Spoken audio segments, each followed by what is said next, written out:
There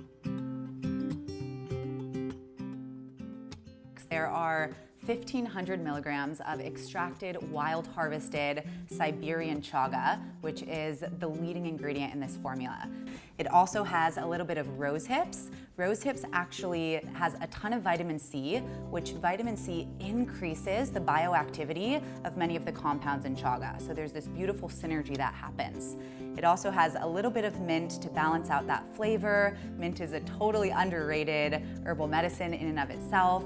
And then it also has ELEUTHERO, so Eleutherococcus centinocus, which is also known as Siberian ginseng. And so the four of these act together to deliver you an adaptogenic, caffeine-free, immune-supporting product that you can take anytime. One of my favorite ways to use it is in the morning instead of coffee. So when you brew it, it actually has this jet black color to it, and I'll show you. And in Finland, which is where our founders all grew up, they actually drink more coffee per capita than any country in the world. It's crazy. They drink something like 5-6 cups of coffee a day. And around World War II, there was an issue importing sufficient amount of coffee to Finland. And so everyone started freaking out and wondering what they could do as a coffee alternative. And then they realized chaga grows on a bunch of birch trees up in Finland.